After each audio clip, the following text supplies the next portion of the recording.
It's a Monday morning at the office and Bob and Jenny have just arrived. Good morning, Jenny. How was your weekend? Oh, it was great. I went hiking with some friends. How about yours? It was good, just relaxed at home. As they make their way to their desks, there seems to be a commotion near the coffee machine. What's going on over there? Looks like the coffee machine is broken again. They both sigh in frustration, knowing that the coffee machine is a crucial part of their morning routine. Well, there goes my plan for staying awake during the meeting. Same here. Do you think we should report it to the IT department? Just then, their boss walks by and overhears their conversation. Good morning, team. What seems to be the problem? The coffee machine is broken again, sir. Yes, we were just discussing whether we should report it to IT. Actually, I already called them. They should be here any minute now. Bob and Jenny exchange looks of surprise and gratitude. Thank you, sir. That's really thoughtful of you. Yeah, we appreciate it. With the promise of a fresh cup of coffee, they head to their desks and start their workday. As they settle into their work, Bob notices something unusual. Hey Jenny, have you noticed the new artwork hanging in the lobby? Oh yeah, I saw it this morning. It looks really nice. Unbeknownst to them, their boss had recently commissioned a local artist to create a piece for the office. I wonder how much that cost the company. I heard our boss is really invested in creating a more welcoming and creative office space. As they discuss their thoughts on the artwork, they receive an email from their boss requesting an impromptu meeting. That's odd. Did he mention what it was about? No, but I hope it's not about the coffee machine. They make their way to their boss's office, feeling a bit nervous about what the meeting may entail. Good morning, Bob and Jenny. Please take a seat. The boss gestures towards the chairs in front of his desk before getting straight to the point. I wanted to talk to you both about something important. As you know, we've been trying to create a more engaging work environment. And I believe that starts with investing in our employees' well-being and happiness. With that in mind, I'm pleased to announce that we'll be launching a wellness program next month. Bob and Jenny are taken aback by the news, as they had never heard of such initiative being taken at their workplace. That's great news, sir. What kind of activities will be involved in the program? We're still finalizing the details, but we're considering yoga classes, meditation sessions, and even a nutrition workshop. Wow, that sounds amazing. Thank you for prioritizing our well-being at work. As the meeting wraps up, Bob and Jenny leave the room feeling grateful for the positive changes being made at their workplace. They head back to their desks, feeling re-energized and more motivated than ever to tackle their tasks for the day. As Bob and Jenny make their way back to their desks, Bob's initial excitement about the wellness program starts to fade. A wellness program? What a waste of time and money. I have too much work to do to be spending my time on yoga and meditation. Jenny notices the change in Bob's demeanor and asks him if something is wrong. Hey, are you okay? You seem a bit down. I don't know. I just can't help feeling like this whole wellness program is a waste of time and resources. Jenny looks at him sympathetically before offering her perspective. I can understand why you might feel that way, but don't you think it's important to take care of our well-being and mental health? Sure, but we're not getting paid to do yoga or meditate. And what if they expect us to stay later to make up for the time we spend on these activities? That's a valid concern, but we won't know until we get more details about the program. Plus, even just taking a short break during the day can actually make us more productive in the long run.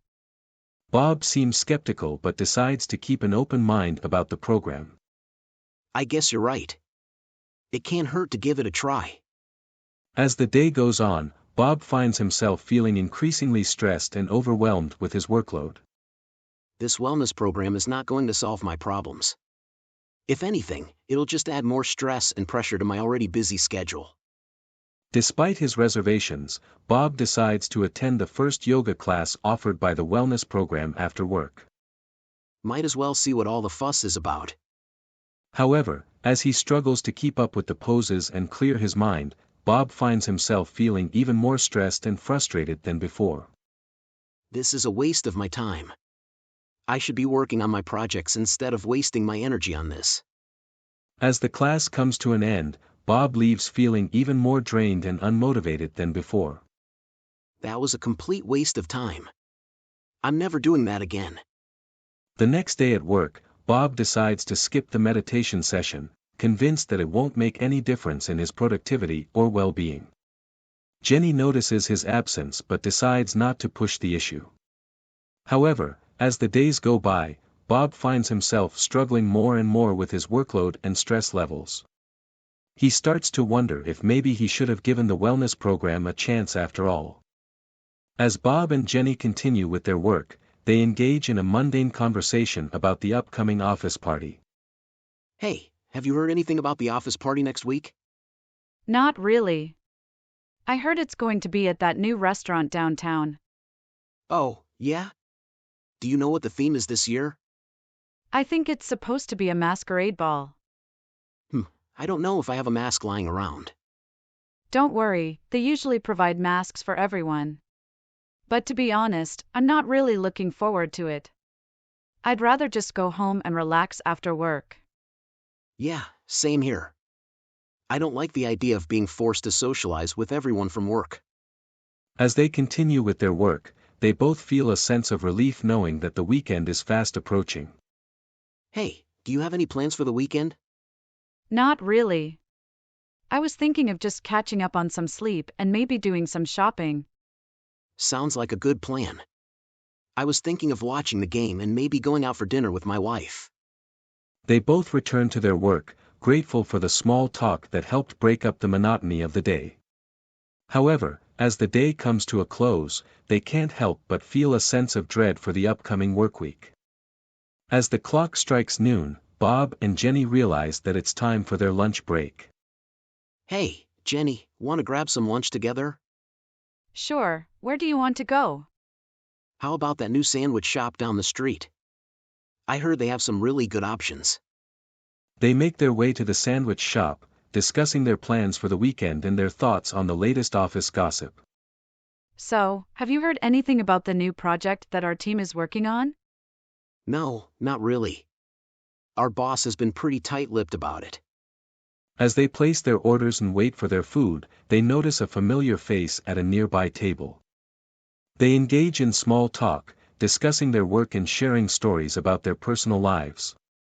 However, as they start to eat their sandwiches, they notice something unusual. Ugh, there's something off about this sandwich. It tastes kind of funny. You're right. Mine doesn't taste quite right either. Yeah, we should have just gone to our usual spot. Despite their underwhelming lunch, they head back to the office feeling refreshed and ready to tackle the rest of their day. As the afternoon wears on, Bob and Jenny start to feel increasingly unwell. Oh man, now I'm starting to feel sick. Are you okay? Suddenly, they realize that they may have all contracted food poisoning from their sandwiches. Oh no, this is not good. We should probably report it to the restaurant and our boss.